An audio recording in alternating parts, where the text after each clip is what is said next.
시청자 여러분 안녕하십니까? 12월 5일 목요일 KBC 뉴스와이드 시작합니다. 지난 3일 밤이었습니다. 윤석열 대통령의 비상계엄 선포로 전국이 대혼돈에 빠졌습니다. 계엄 선포 이후에 150분 만에 국회 의결로 해제가 되긴 했지만 계엄의 위헌 위법 논란에다 대통령에 대한 탄핵, 또 내란죄 고발까지 이어지고 있는 상황입니다. 한치 앞으로 할 수 없는 전국 상황, 공진성 조선대 교수 그리고 홍현수 민주사회를 위한 변호사 모임 광주전남지부장과 함께 살펴보겠습니다. 파렴치한 종북 반국가 세력들을 일거에 척결하고 자유헌정 질서를 지키기 위해 비상계엄을 선포합니다.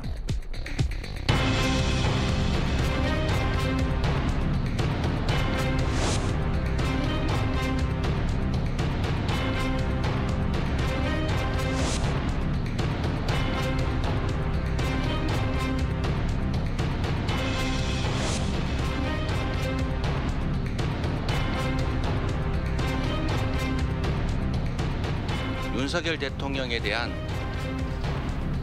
탄핵은 반드시 해내야 합니다.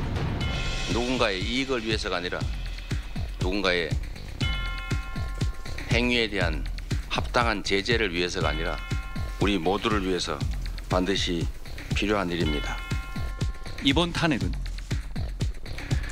준비 없는 혼란으로 인한 국민과 지지자들의 피해를 막기 위해서 통과되지 않도록 노력하겠습니다. 그리고 당대표로서 대통령의 탈당을 다시 한번 요구합니다.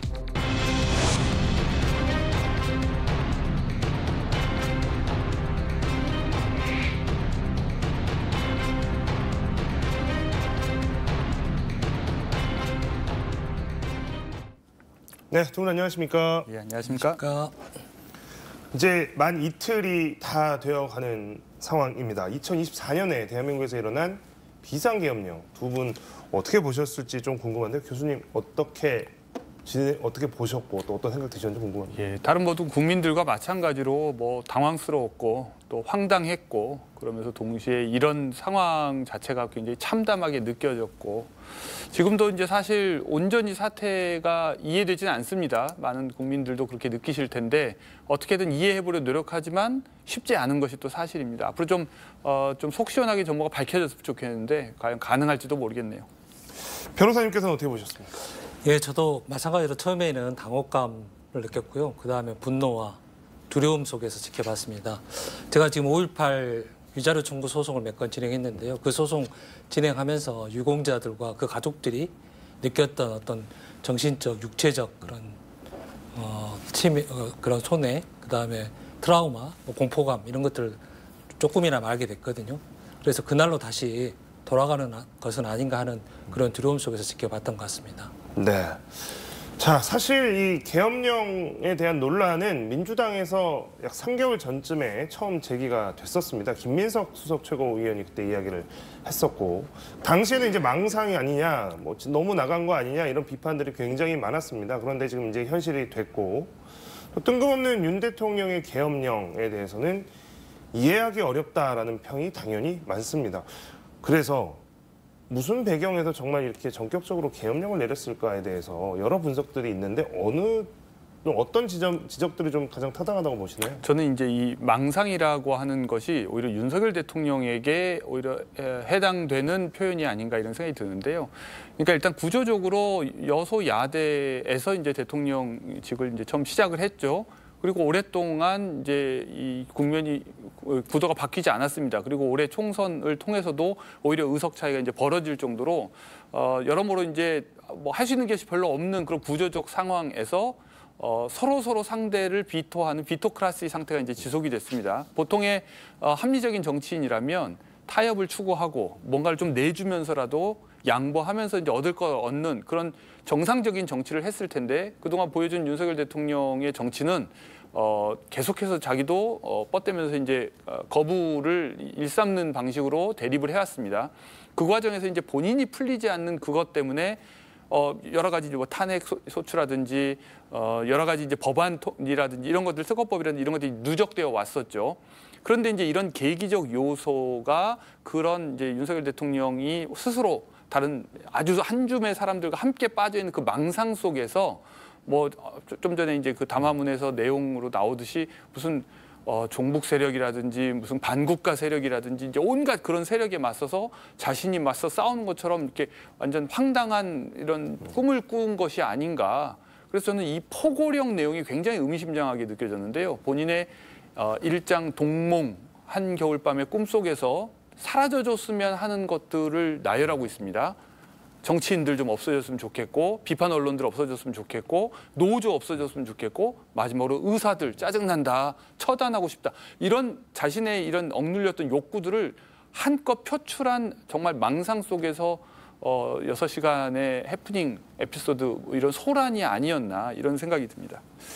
변호사님도 이거 보시면서 도대체 왜 이렇게까지 했을까라는 생각 굉장히 많이 해보셨을 것 같습니다. 저도 지금까지도 그 이유가 궁금합니다. 도저히 이게 이루어질 수 없는 계엄 선포가 이루어졌는데요. 제가 생각하기에는 지금 뭐 윤 대통령의 지지율이 10%대밖에 안 되잖아요. 또 당에 대한 어떤 장악력도 떨어져 있고, 그래서 아마 전국 전환 카드로 좀 오만하고 아무런 생각 없이 이렇게 한 것이 아닌가 하는 그런 생각이 듭니다. 두 분 다 이제 그 현실 인식에 대한 문제점에 대해서 공통적으로 좀 지적을 해주신 것 같습니다. 좀 오만한 생각이었다. 그다음에 이건 뭐 아예 다른 망상에 가깝다라고 표현을 해주셨는데요. 계엄령 선포하게 한 이후에 지금 모든 관심이 집중됐던 곳은 바로 이제 국회였습니다.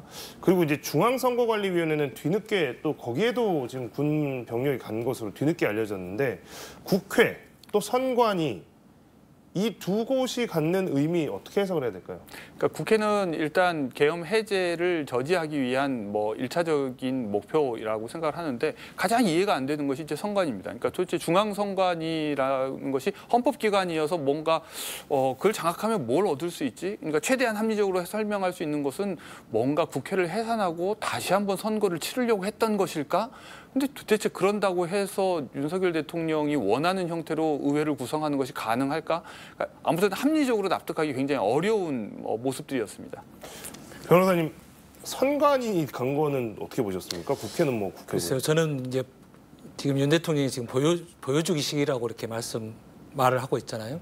근데 지금 이렇게 헌법기관인 국회 그리고 중앙선관위를 이렇게 통제하려고 하는 것을 보면 실제 이런 계엄 선포해가지고 국회를 장악하고 헌법기관들을 전부 다 장악하려고 하는 그런 시도가 있었다고 그렇게 생각됩니다. 근데 기본적으로 이제 헌법기관이라고 하는 공통점, 이거 그러니까 어떤 명분, 그러니까 뭔가 실리적인 뭐 선관위 같은 경우, 중선관위 같은 경우에는 뭔가 실리적인 뭐 목적을 위해서 거기를 병력을 보냈다고 볼 수는 없을 것 같지만, 어쨌든 이제 헌법기관이라고 하는 점에서 뭔가 좀 명분을 찾지 않은, 뭔가 의미가 있는 것을 찾으려고 한 건 아닌가라는 생각도 좀 들고요. 한 말씀 더 추가적으로 네. 드리자면 헌법에서는 정당에 대해서도 엄청나게 보호를 하고 있거든요. 근데 이번에 보면 더불어민주당 당사에도 이렇게 장악을 하러 간 것을 보면 실제로 뭐 헌법기관들을 전부 다 통제하고 장악하려고 하는 그런 시도가 있었다고 생각됩니다. 이게 이제 윤석열 대통령이 극우 유튜버들의 영향을 많이 받고 있다고 하는 것을 전제로 하면, 이제 그동안 계속 그쪽 진영에서 주장해왔던 것들이 이제 부정선거 의혹부터 시작해서 또 이제 계속해서 계엄령 발동해서 이제 뭐 장악해야 된다고 하는 이런 요구들, 거기에 응한 측면도 있을 수는 있겠다 생각합니다. 그러니까 이제 그 지난 총선에서도 여당이 대패를 했고, 뭐 이런 상황에서 지금 어느 순간부터가 특히 이제 극우 유튜버들 사이에서 부정선거 이슈가 선거 때마다 제기가 됐고, 그래서 이제 그 지난 선거 과정을 한번 다시 들여다보거나 자료를 한번 보려고 했다, 이제 이런 의도다라는 분석들도 지금 실제로 나오고 있긴 합니다. 계엄이 선포가 됐고 2시간 반 만에 국회에서 제동이 걸리면서 계엄이 해제는 됐습니다. 하지만 전국은 계속해서 혼란스러운 상황입니다. 6개 야당이 대통령 탄핵소추안을 발의했고, 민주당은 7일 오후 7시에 표결을 하겠다라고 밝혔습니다. 하지만 국민의힘은 반응이 좀 애매합니다. 탄핵을 반대하겠다, 탄핵안이 통과되지 않도록 노력하겠다는 한동훈 대표의 말처럼 우선은 탄핵 반대가 당론으로 정해진 듯합니다. 그렇기 때문에 이 탄핵안 통과 여부를 누구도 장담할 수 없게 됐는데, 일단 두 분 짧게 탄핵안의 미래 어떻게 될까요? 통과되도록 해야 한다. 통과되어야 한다. 이렇게 생각합니다. 변호사님께서는 전망을 해보시면 어떻게 되죠? 저도 통과를 절실히 지금 바라고 있지만 현실적으로는 좀 어렵지 않나 생각됩니다. 어려운 부분이 있다고 생각합니다. 그 이유는 국민의힘에 소속된 국회의원들의 가장 큰 목적은 자기 국민의힘의 재집권 그리고 자기 스스로의 어떤 그 재당선이거든요. 그런 측면에서 봤을 때 탄핵이 통과된다면 그 입지가 불안해지기 때문에 아마 그 부분에 대한 것 때문에 지금 탄핵 반대 당론이 정해졌지 않나 그렇게 생각됩니다. 일단 탄핵안이 통과가 되기 위해서는 지금 야당에서 모두 탄핵에 찬성을 한다라는 가정하에 국민의힘에서 8표 이상의 이탈표가 나와야 합니다. 과연 이제 8명의 반란표가 나올 수 있을지 이 부분이 이제 최대 관심사가 될 것 같습니다. 계엄 사태를 겪는 그 짧은 시간이었지만 한동훈 대표의 행보가 굉장히 눈길을 끌었습니다. 계엄 선포 직후에는 위법이다, 위헌이다, 맞겠다 이렇게 이야기를 하기도 했고 실제 본회의장에 이제 가까운 의원들과 함께 등장을 하기도 했었습니다. 하지만 이제 앞서 영상에서도 보셨겠지만 탄핵은 맞겠다 이런 이야기를 또 했고 그러면서 대통령에게는 탈당을 해라라고 지금 거듭 제안을 하고 있는 상황입니다.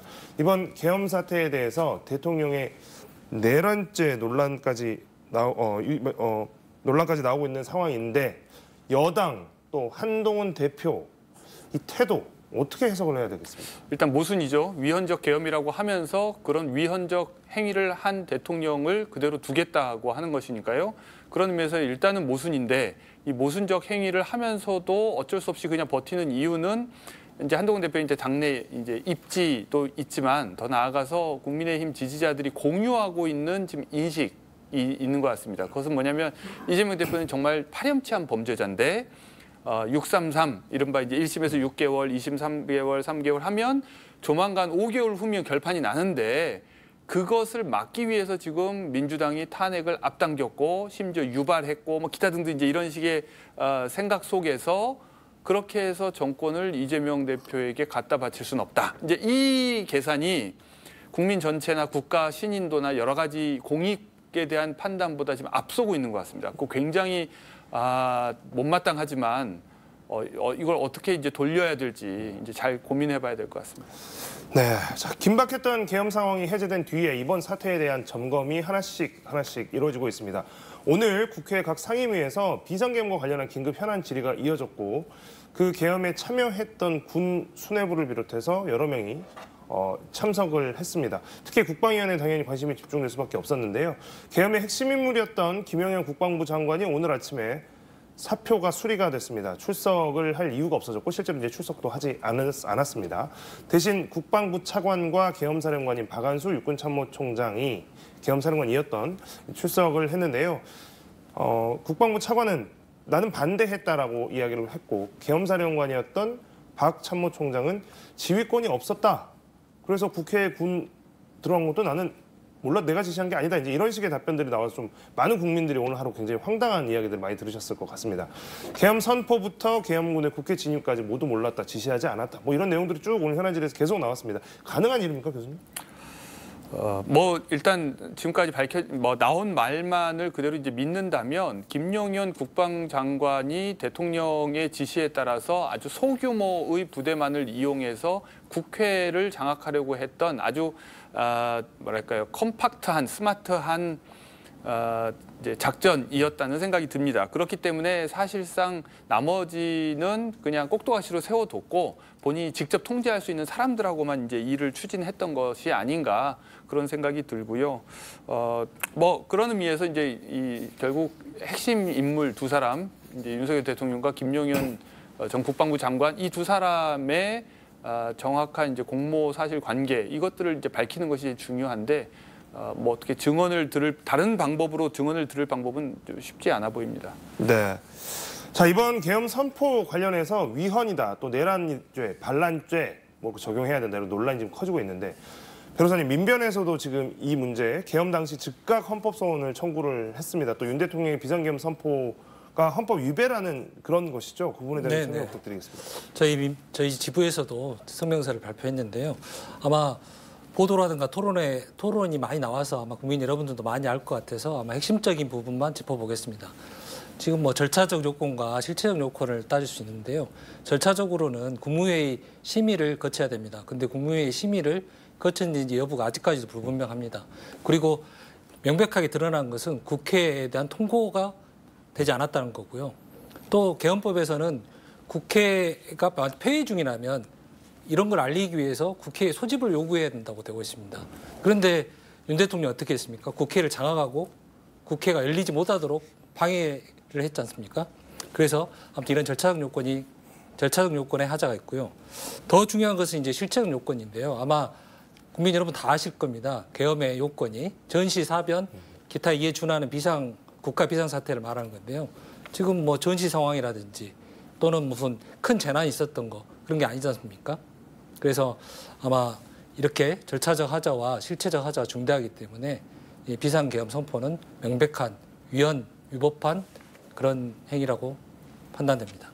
일단 절차적으로나 실체적으로도 이건 지금 하자가 사실 이제 뭐 이거는 너무나 지금 많이 드러나 있기도 하고 그래서 이제 이런 부분들에 대해서 위법을 지적하는 것들에 대해서는 큰 이견은 없는 것 같습니다. 그리고 내용적으로도 일단 군대를 국회에 투입하는 것만으로도 이거는 명명백백한 위헌적인 행위고 내란에 해당하는 행위라고 저는 생각합니다.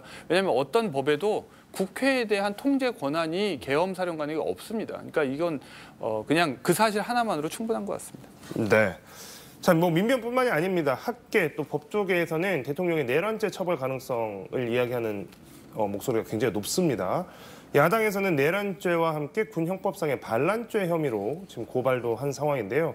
이번 계엄 사태에 대해서 그래서 사실상 이건 지금 친위 쿠데타다라는 분석들이 가장 많이 나오고 있는 말 중에 하나인 것 같은데요. 친위 쿠데타라고 볼 수 있는 요건들, 조건들도 굉장히 지금 많이 보이는 거죠.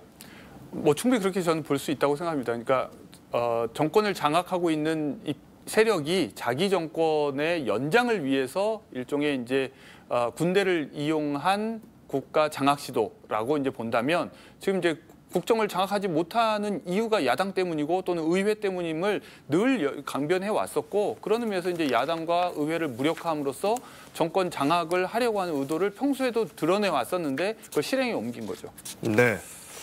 변호사님께서는 이 그 친위 쿠데타라고 하는 많은 분석들이 나오고 있는 상황, 이 표현에 대해서도 동의를 하십니까? 네, 저도 그 보시면 내란죄 형법에 내란죄가 규정되어 있는데 내란죄의 구성 요건에 국가기관에 대한 장악 시도가 장악이라고 규정되어 있습니다.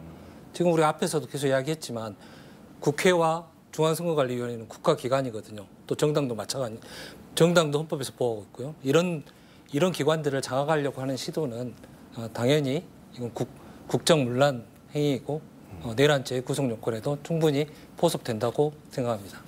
네. 자, 이렇게 지금 뭐 내란죄 뭐 이런 이야기들 나오니까 그 다음으로 많은 국민분들이 궁금해하셨던 것이 대통령은 임기 중에 형사소추 안 받지 않나? 이제 이렇게 알고 계신 분들이 굉장히 많아서 이 부분에 대해서도 이제 여러 번 그 부분 좀 예외적인 조항이 있다라는 이야기들이 이미 보도를 통해서 많이 나오긴 했는데요. 내란죄 같은 경우에는 형사소추를 받지 않는다라고 하는 것에서 제외가 됩니다. 그러니까 예외적인 상황인 겁니다. 이미 고발이 됐고 사건 배당이 됐다고 하는 상황, 국가수사본부에서 사건 배당을 했다라고 오늘 국가수사본부장이 직접 밝혔습니다.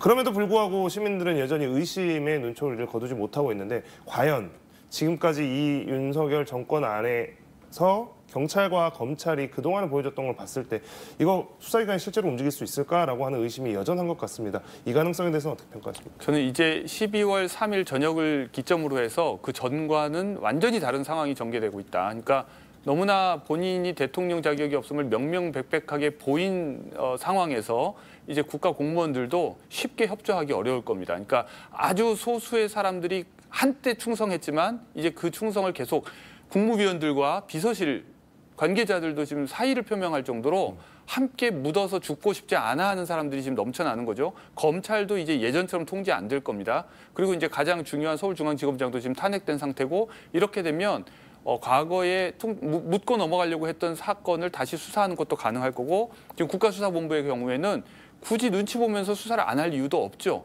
지금 이 속도와 관련해서 우리가 이견이 있을 수는 있지만 방향에 대해서 이견은 저는 없다고 생각합니다. 변호사님 보시기에도 좀 수사, 이번엔 좀 국민들이 봤을 때 좀 신뢰할 만한 정도의 수사가 이루어질 수 있을까요? 그 존경받지 않는 리더에 대해서 누가 충성도를 볼 수 있겠습니까? 지금 당연히 지금 그동안에 어떤 검찰이라든가 이런 걸 보면은 좀 실망감이 들 수도 있지만 지금이라도 용기 있는 경찰과 용기 있는 검찰이 나타나기를 기대하고 있습니다. 네. 자, 오늘 면직된 김용현 전 장관에 대해서 이야기를 좀 해보겠습니다. 검찰이 출국 금지 조치를 급하게 했습니다. 경찰의 긴급 출국 요청과 국수본부장의 긴급 지시도 있었다. 지금 이런 보도들이 쭉 나왔고, 면직 당일의 즉각적인 조치입니다. 일과의 사의를 표명, 물론 이제 국방부 장관은 이 계엄령 선포와 직접적인 연관이 있기 때문에 윤 대통령이 빠르게 그 사의를 받아들였고, 그리고 실제로 출국을 할 것이다라고 하는 예상까지도 굉장히 이야기들이 지금 쭉 많이 나왔습니다. 자, 김 전 장관에 대한 출국 금지 조치, 그리고 이후에 일련의 이 수사 기관들이 이 김 전 장관에 대해서 지금 수사를 지금 본격화하려고 하는 이 상황 어떻게 보고 계십니까? 당연히 이제 범죄 혐의가 있으면은 범죄 혐의가 있고 또 회의로 도피하려고 하면 당연히 출국 금지 조치를 해야 되는 거 아닌가요? 그걸 하지 않는 것 자체가 이제 직무유기가 될 것이고요. 다만 이런 김용현 장관에 대한 수사가 꼬리 자르기식으로 끝나서는 안 된다는 겁니다. 좀 전에 말씀드렸다시피 윤 대통령에 대한 내란죄에 대한 수사가 더 발빠르게 이루어져야 된다고 생각합니다. 네. 자, 여당 대표도 언급한 위헌 위법한 계엄 사태와 관련해서 대통령의 중대한 범죄 혐의 논란이 있는 상황입니다. 자, 이것과 별개로 이제 이거 법적으로 이제 다툴 문제와 별개로 여론은 지금 대단히 나쁘게 진행이 되고 있는 상황인데 대통령 퇴진 요구가 점차 거세지고 있습니다. 대통령은 오히려 큰 소리를 치고 있는 상황이다. 이제 이런 보도들이 계속 나오고 있습니다. 여당 지도부에게 민주당의 폭거를 알리기 위해서 계엄을 선포하는 것이다. 그래서 본인의 잘못을 회피하는 듯한 이야기를 한 것으로도 알려져 있는데 현실 인식 만약에 이제 그런 말들이 그 보도를 통해 나오는 워딩이 정말 다 사실이라 그러면 정말 심각한 괴리가 있는 것 같거든요, 교수님. 이건 정말 심각한 거 아닌가요? 그러니까 이제 지지자들 사이에서는 민주당의 폭거라고 하는 규정에는 뭐 공감을 얻겠죠. 그런데 문제는 그것을 알리기 위한 수단이 과연 계엄령인가?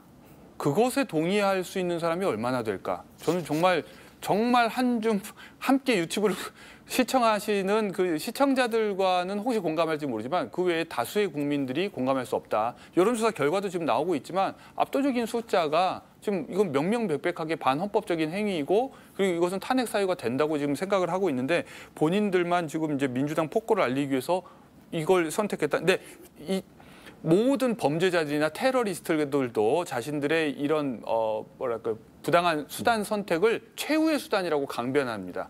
그러나 정말 그것이 최후의 선택인지는 항상 우리가 따져 물을 수 있고 그보다 먼저 하지 않는 많은 선택지들을 건너뛰고서 그 관념적 최후의 선택을 제일 먼저 선택하는 경향이 있죠. 전형적인 그런 테러리스트의 멘탈리티를 지금 보이고 있다고 저는 생각합니다. 자, 윤 대통령의 이런 발언들의 상황 인식에 대해서 누가 동의할까 싶기도 하지만 근데 국민의힘 내부에서는 적지 않게 이런 인식에 좀 동의하고 있는 것 같기도 합니다. 김민전 최고위원 같은 경우에는 계엄은 대통령이 한 말과 똑같이 민주당의 무도함 때문이다라고 이야기를 했고 더 나아가서 탄핵 소추하자는 건 침북이다. 또 북한 이야기가 나왔거든요. 변호사님은 지금 이러한 그 대통령과 그 여당 일부의 인식에 대해서 또 어떻게 생각하십니까? 지금 그 계엄 선포할 때 그 이유에 대해서도 종북 세력이라든가 반국가 범죄 단체라고 했나요? 그렇지만 특정 세력에 대한 어떤 실체 없이 단순히 예전에 레드 컴플렉스라든가 이런 빨갱이라고 하면서 국민들을 겁주면서 했던 그런 행태를 그대로 답습해가지고 보여주는 것이 아닌가 하는 생각이 들었습니다. 네.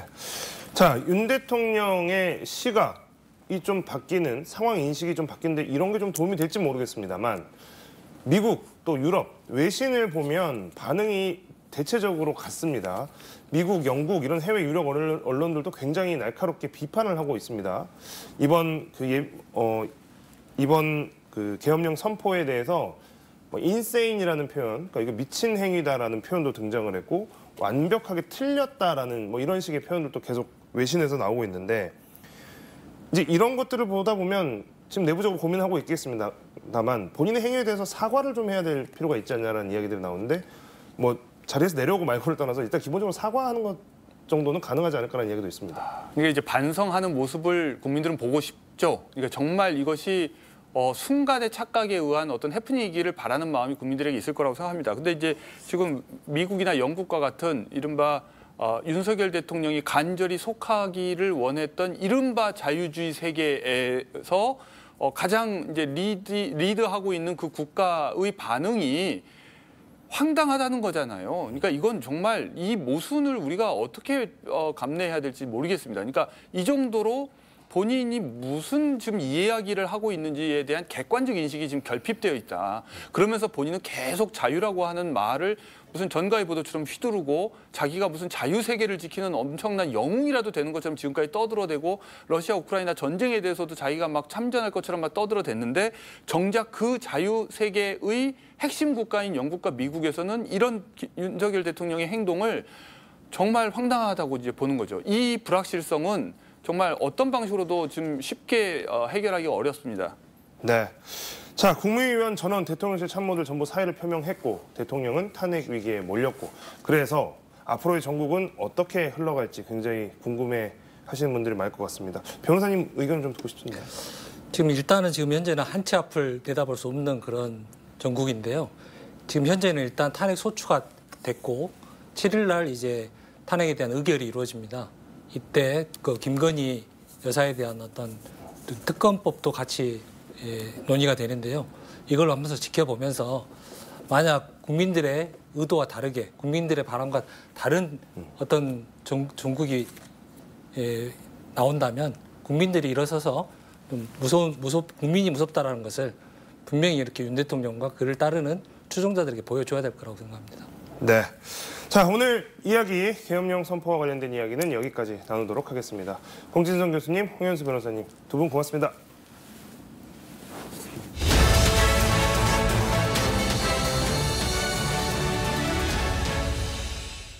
서울광역방송센터입니다. 더불어민주당과 조국혁신당 등 야 6개 당이 공동으로 국회의안가에 제출한 대통령 윤석열 탄핵안이 오늘 새벽 국회 본회의에 보고됐습니다. 이번 주 안으로 표결에 들어가게 되는데 어제 윤석열 대통령과 회동한 한동훈 국민의힘 대표는 오늘 최고위원 회의에서 당 대표로서 윤석열 대통령의 탈당을 요구한다면서도 윤석열 대통령 탄핵안이 통과되지 않도록 노력하겠다고 밝혔습니다. 여기도 조대석, 박지원 민주당 의원과 관련 얘기 자세히 해보겠습니다. 어서 오십시오. 한동훈 대표가 말은 그렇게 했지만은 내심 탄핵안이 가결되기를 바랄 겁니다. 가결되기를 그러나 바랍니다. 예. 문제의 핵심은 탄핵은 제적 의원, 즉 국회의원 300명 중 3분의 2, 200명이 찬성해야 되기 때문에 한동훈 대표가 추경호 원내대표와 함께 국민의힘 의원들을 국회 본회의장에 입장 안 시키고 퇴장시켜버리면은 민주당 야권이 할 수 없습니다. 그래서 만약에 이런 역사에 죄를 진다고 하면은 한동훈의 미래는 끝난다. 국민이 분노한다. 그리고 더욱이 투표를 방해하는 민주주의 파괴자로서 내란 음모 수괴인 윤석열 대통령을 사실상 돕는 내란을 방조하는 그러한 죄로 법정에 서게 될 것이다. 저는 그렇게 생각합니다. 표결 얘기는 잠시 뒤에 하고 올해 83세 계엄 6회차, 계엄이 해제된 지 지쳐 잠드신 모습이다라는 제목의 사진 짤이 돌아다니고 있던데 뭐 누가 찍은 건가요? 근데 아니 아주 고약한 사진 기자가 찍었는데 그건 사실 우리가 국회 본회의장에서 새벽 6시까지 꼬박 날을 샜어요. 물론 국회의장도 의장석에 앉아 계셨지만은 다 그냥 그렇게 졸리고 있었어요. 그걸 딱 사진 찍어가지고 제가 억울한 것은 금년에 제가 82세입니다. 왜 83세로 만약 윤건희 같으면은 한동훈 같으면은 정정보도 신청하나요? 정정보도 신청하고 명예훼손으로 고소해야 되죠. 그러니까 아무튼 유명하게 졌습니다. 계엄이 근데 6회차? 우리나라 계엄이 6번이 내려졌었나요? 글쎄 그런 것으로 저도 기억을 하는데 그 개헌을 다 경험해 본 사람은 국회의원으로 현역 정치인으로 제가 유일하지 않는가 이런 생각을 갖습니다. 그게 뭐 좋은 건가요? 어떤 건가요? 나쁘죠. 그렇지만은 네. 특히 이번 윤건희 네. 비상계엄은 한마디로 미쳤다. 저는 그렇게밖에 표현하지 않을 수 없고 네. 나중에 국회에 가서 돌아가는 상황을 보니까 네. 어떻게 대통령이 김용현 국방장관이 오늘 사퇴를 했지만은 네. 이렇게 바보들이냐. 그래서 미쳤고 네. 바보들의 행진이다. 결국 네. 계엄 네. 6시간 천하는 네. 윤건희가 미쳤고 네. 바보다는 것을 세계에 입증된 일이다 이렇게 생각합니다. 근데 윤건희 비상계엄이라고 말씀을 해주셨는데 그 동아일보가 오늘 뭐 단독이라고 보고했는데 김건희 여사는 사전에 몰랐다. 김건희 여사가 알았으면 이거 달라졌을 거다. 뭐 그렇게 보도를 하던데. 그렇게 생각하는 네. 국민이 없어요. 김건희 여사가 네. 최고 통치권자 아니에요? 권력서일 1위 아니에요? 네. 대통령 오빠, 내가 지금 위험해. 그러니까 계엄해. 이렇게 얘기를 했든지 네. 하는 국민들의 합리적 의심이 네. 회자되고 있다. 그렇게 봅니다.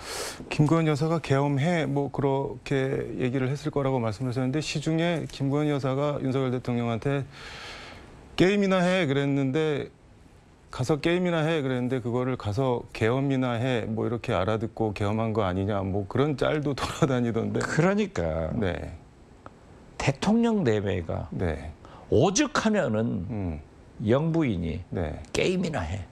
이걸 잘못 알아들어서 계엄했다. 네. 이런 것들이 국민 입에서 나오겠어요. 아니 근데 그냥 아주 기본적인 것만 생각해도 그 다음 날 감사원장이랑 서울중앙지검장 탄핵안 본회의 의결이 잡혀 있어서 전부 다 뭐 서울에 대기하고 있고 그런데 그 계엄 선포하면 당장 몰려와서 해제 요구할 텐데 가령 뭐 토요일 이런 때 선포했으면 뭐 다들 지방 가 계시고 그거 못했을 텐데 날짜 잡은 것도 그렇고 이거 뭐 어떻게 글쎄 그런 거 보면은 네. 또 김건희 여사가 네. 시키지 않은 것도 같아요.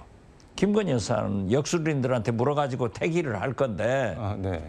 만약에 진짜 감사한 것은 네. 토요일 날 음. 밤에 네. 계엄을 선포했다고 하면은 저도 네. 해남반도 진도에 있었기 그러니까요. 때문에 경찰이나 군들이 막아가지고 못 모일 거 아니에요. 네. 해제 못해요. 정신적으로, 즉흥적으로, 감정적이고 예측 불가능한 저 윤석열이 단 1시간, 네. 하루라도 대통령을 하면은 큰 사고를 치기 때문에 빨리 탄핵시켜야 된다. 거듭 주장합니다. 이게 뭐 하도 날짜도 이상하고 뭔가 좀 이렇게 뭐 어설프고 그래서 또 이런 거가 돌고 있는데 윤석열 대통령이 그 특별담화 발표한 월일시 이걸 한자를 이렇게 파자해서 합쳐놓은 거 보면은 왕 이런 글자가 되는데 혹시 그 뭐 그런 거 태길 받은 거 아니냐 뭐 그런 얘기까지 지금 돌고 있더라고요. 어제 이제 우리 국회에서 네, 네. 대기하면서 우리 의원들도 왕 하더라고요. 모르죠. 아니 김건희 여사가 제일 무서워하는 게 감옥 안 가겠다는 거 아니에요?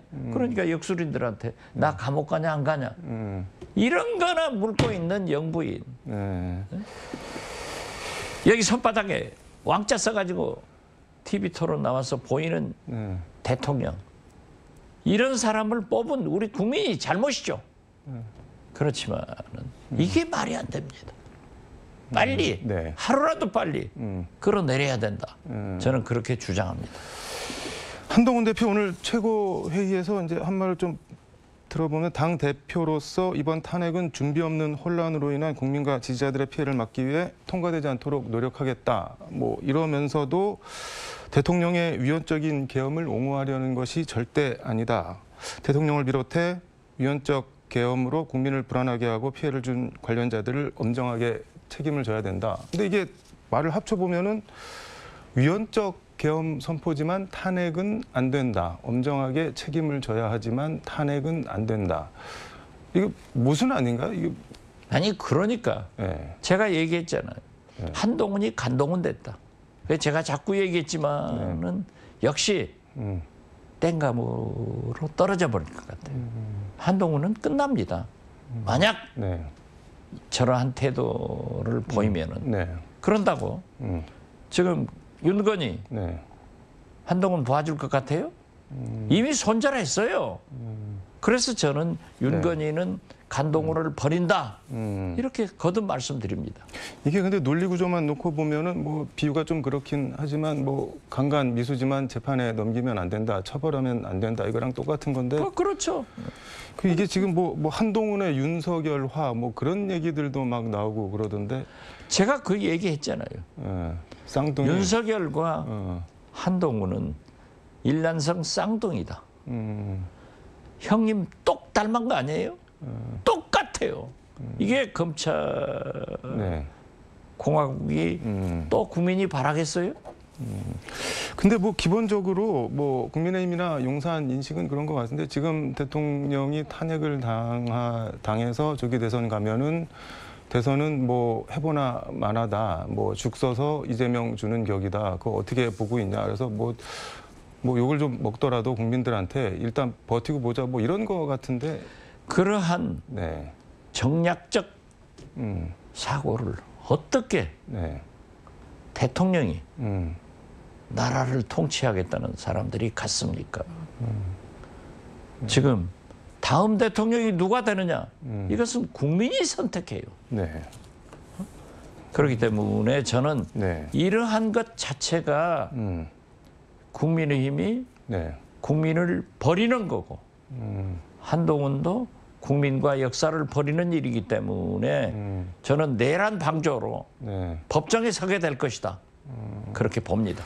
근데 한동훈 대표 입장에서는 뭐 본인이 탄핵에 찬성을 해서 탄핵안이 가결되면은 뭐 보수 괴멸, 배신의 아이콘 이런 낙인을 찍히는 것도 좀 뭐 생각을 한 게 아닐까요? 오늘 네. 리얼메타 여론조사에 네. 우리 국민의 10사람 중 7, 8사람이 네. 탄핵을 찬성해요. TK에서도 네. 거의 7사람이 찬성하는 거예요. 국민이 그렇게 원하는데 네. 한동훈은 국민 편에 서겠다, 뜻대로 하겠다 네. 했던 사람이 윤건이 편에 서서 무슨 미래가 있어요?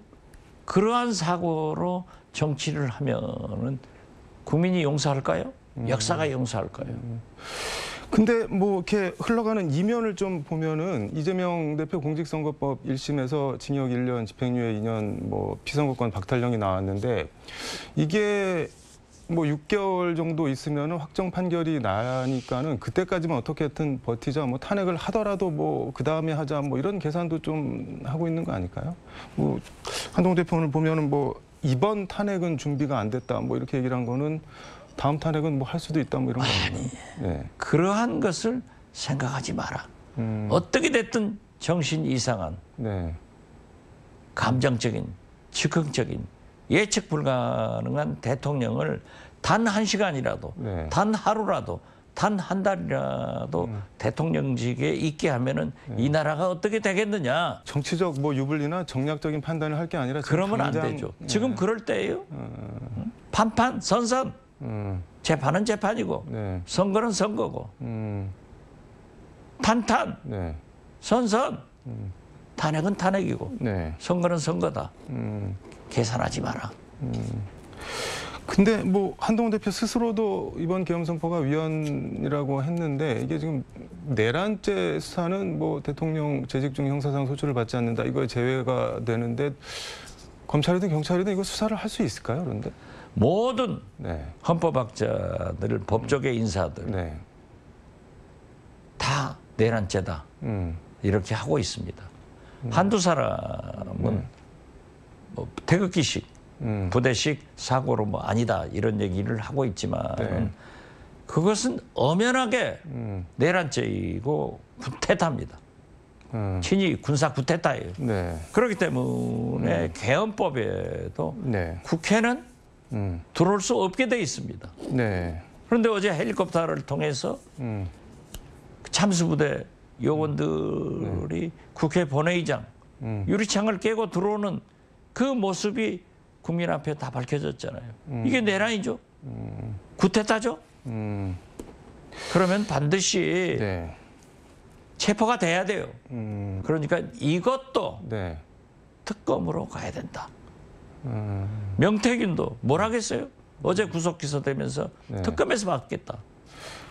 좀 전에 말씀하신 참수부대는 뭐 저기 10일 공수단을 지칭하는 거고 이번에 뭐 그런다고 그래요. 예. 707 특임대대랑 1공수가 들어갔다고 뭐 보도는 글쎄요. 그렇게 저를 모르지만은 네네. 그러한 보도가 보는데 어떻게 됐든 네. 군인들이 헬리콥터를 통해서 국회를 침범했고 국회 본회의장의 유리창을 깨고 넘어 들어갔고 아니 근데 저는 진짜 궁금한 게 그 탄창을 누가 하나 흘리고 갔다고 하는데 그렇게 훈련 잘 된 우리나라 최고의 정예 군인들인데 그거 일부러 흘리고 갔나요? 뭐 실탄 같은 거 있나 확인하라고. 그 군인들이 철수하면서 미안합니다. 예.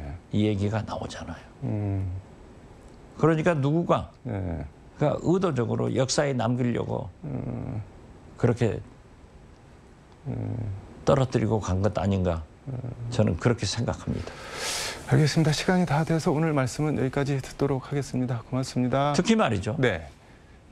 천주교 사제단 1467명이 시국선언을 했는데 네. 거기에 우리 천주교 광주 대교구장 옥현진 시몬 대주교님이 네. 적극적으로 참여를 해서 왜 사람이 이 모양이냐. 우리 국민은 대통령을 뽑을 권리도 있지만은 뽑아낼 권리도 있다. 네. 이것이 광주 정신이고 네.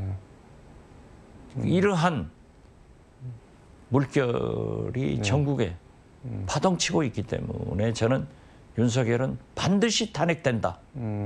여기에 부안한동 하지 마라. 네. 이런 말씀을 드립니다. 알겠습니다. 오늘 말씀 감사합니다. 네, 감사합니다. 지금까지 서울광역방송센터에서 박지원 민주당 의원과 함께 전해드렸습니다.